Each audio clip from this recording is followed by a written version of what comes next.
আসসালামু আলাইকুম শিক্ষার্থী বন্ধুরা, আশা করি তোমরা সবাই ভালো আছো। শিক্ষার্থী বন্ধুরা, আমি এখন আলোচনা করব চতুর্থ শ্রেণীর গণিত বইয়ের 43 পৃষ্ঠায় যে অঙ্ক আছে সেই অঙ্কগুলোর মধ্যে কয়েকটা অঙ্ক নিয়ে আলোচনা করব। আশা করি তোমরা আমার সাথে থাকবা। শিক্ষার্থী বন্ধুরা, প্রথমে আমরা 5 নম্বর অঙ্ক নিয়ে আলোচনা করব। 5 নম্বর অঙ্ক হচ্ছে খালি বক্সে সঠিক অঙ্কটি বসাও। তার মানে এখানে 1 নম্বর অঙ্কে 23 গুণ 3, এখানে খালি বক্স আছে, তারপরে এখানে 6 খালি বক্স। এইভাবে এই খালি বক্সে যে সংখ্যাগুলো বসবে আমাদের সেই সংখ্যাগুলো হিসাব করে বসাতে হবে। তাহলে আমরা এখানে দেখি এই প্রথম খালি ঘরে কত বসানো যায়। এখানে আমরা দেখব যোগফল কত, 9। তার মানে এখানে 0 আছে আর এখানে 9 হলে আমাদের কিন্তু এখানে যোগফল 9 হবে। তার মানে আমরা এখানে 9 বসায়ে দিতে পারি। এবার আমরা হিসাব করব এই 9টা কিভাবে হবে। এখানে কত দিলে 9 হয়, এখানে 3-এর সাথে কত গুণ করলে 9 হয়। তাহলে আমাদের 3 3-কে 9 আর 3 দুগুণে 6। তার মানে আমরা দুইটা কিন্তু খালি ঘরে খালি বক্সে কি সংখ্যা সেই দুইটা সংখ্যা বসাতে পেরেছি। এবার আর একটা খালি ঘর বাকি আছে। এবার আমরা এখানে দেখি 3 3-কে 9, 3 দুগুণে 6। এবার এই 9 এখানে নেমে আসলো।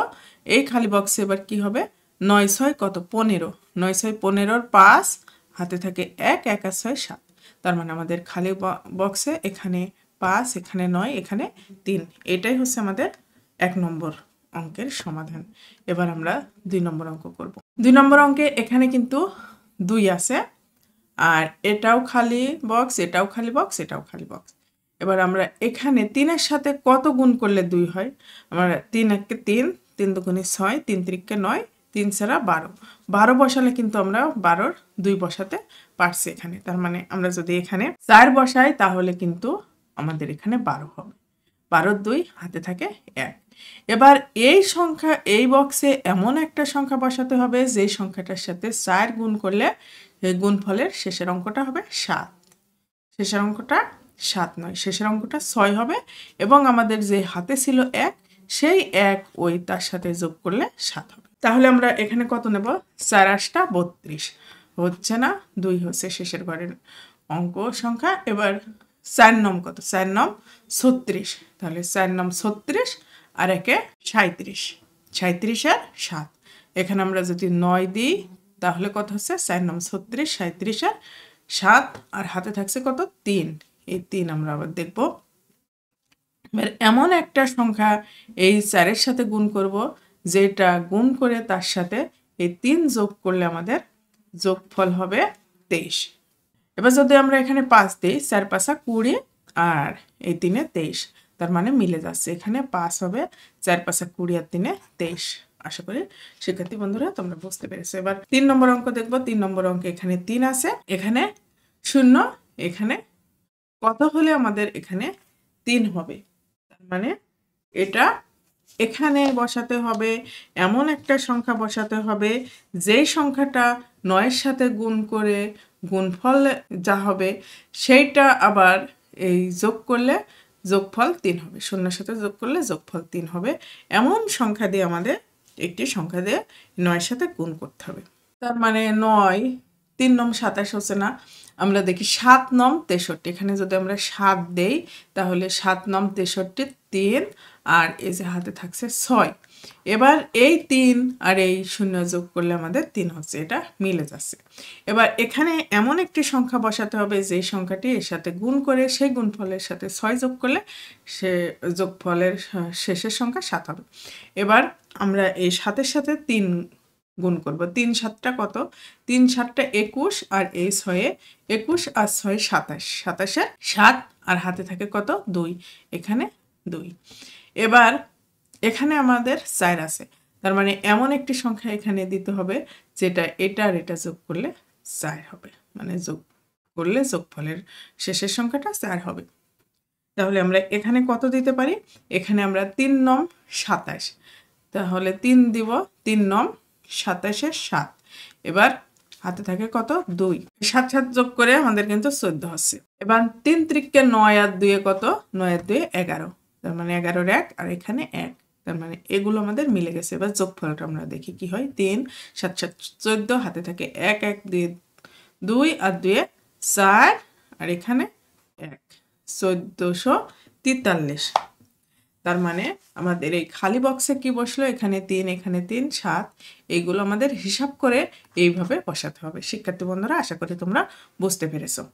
5 নম্বর অঙ্ক। শিক্ষার্থী বন্ধুরা, আমরা এবার 43 পৃষ্ঠার পরবর্তী 6, 7 ও 8 এই 3টা অঙ্ক নিয়ে আলোচনা করব। প্রথমে আমরা 6 নম্বর অঙ্কটা আলোচনা করব। 6 নম্বর অঙ্ক কি বলছে?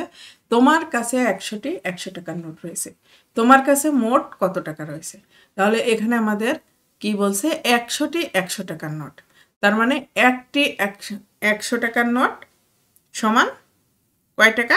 100 টাকা। আমাদের টাকা বের করতে বলেছে। তাহলে আমরা লিখব 6 নম্বর দিয়ে লিখব হচ্ছে একটি 100 টাকার নোট সমান 100 টাকা। অতএব 100টি 100 টাকার নোট সমান কত? 100টি 100 টাকার নোট সমান আমাদের কিন্তু বেশি। বেশি হলে আমরা কি করি? গুণ করি। মানে এই 100 আর এই 100 গুণ। 100 গুণ 100 সমান 10,000 টাকা। তাহলে আমাদের উত্তর হবে 10,000 টাকা। অতএব নির্ণয় মোট আছে 10,000 টাকা। শিক্ষার্থী বন্ধুরা, আশা করি তোমরা 6 নম্বর অঙ্কটি বুঝতে পেরেছ। এবার 7 নম্বর অঙ্ক দেখব কি? 7 নম্বর অঙ্ক বলছে 37টি বক্সের প্রতিটিতে 500টি করে ক্রিকেট ম্যাচের টিকিট রয়েছে। বাক্সগুলোতে মোট কতটি টিকিট রয়েছে? অর্থাৎ 37টি বাক্সে কিন্তু প্রতিটিতে রয়েছে 500টি করে ক্রিকেট ম্যাচের টিকিট। বাক্সের একটিতে যদি 500টি করে আমাদের ক্রিকেট ম্যাচের টিকিট থাকে, তাহলে এই 37টি বক্সে মোট কতটি টিকিট আছে সেটা আমাদের বের করতে হবে। বের করতে হবে কিভাবে আমরা দেখি। আমরা লিখব হচ্ছে একটি বাক্সে টিকিট রয়েছে 500টি। অতএব 37টি আমাদের বের করতে বলেছে। তাহলে লিখব 37টি বাক্সে টিকিট রয়েছে 500 গুণ 37। এবার 5 দিয়ে আমরা 37-এ গুণ করি। 5 7টা 35, 3 5 15 আর 3 18 আর এই যে 2টা শূন্য এই পাশে বসাইয়ে দিলাম। আমাদের উত্তর হবে 18,500টি। তার মানে আমাদের 37টি বাক্সে মোট টিকিট আছে 18,500। অতএব নির্ণয় মোট টিকিট আছে 18,500টি। এটাই উত্তর। 8 নম্বর অঙ্ক। 8 নম্বর অঙ্কে কি দেখি? রহিমা সেলাই করে প্রতিদিন 125 টাকা উপার্জন করে। তিনি 25 দিনে কত টাকা উপার্জন করে? তার মানে আমাদের 25 দিনে কত টাকা উপার্জন করে টাকা চেয়েছে। এবার আমরা লিখব যে রহিমা একদিনে উপার্জন করে 125 টাকা। অতএব রহিমা 25 দিনে উপার্জন করে অবশ্যই বেশি। 25 দিনে উপার্জন বেশি হলে আমরা গুণ করব 125 গুণ 25। এবার 125-এ 25 দ্বারা আমরা গুণ করে দেখব কত হয়। 25 5 5 25, 5 দুগুণে 10 12, 5 একে 5 6 0, 5 দুগুণে 10, 2 দুগুণে 4 5, 2 একে 2 5 2 11 3, 3,125 টাকা। তার মানে আমাদের উত্তর হবে 3,125 টাকা। রহিমা 25 দিনে মোট উপার্জন করে হচ্ছে 3,125 টাকা। অতএব নির্ণেয় তিনি উপার্জন করেন 3,125 টাকা। আশা করি তোমরা বুঝতে পেরেছো। এখানে আর 4টা অঙ্ক আছে। পরবর্তীতে এই 4টা অঙ্ক নিয়ে আলোচনা করব। সে পর্যন্ত তোমরা সবাই সুস্থ থাকো, ভালো থাকো। আল্লাহ হাফেজ।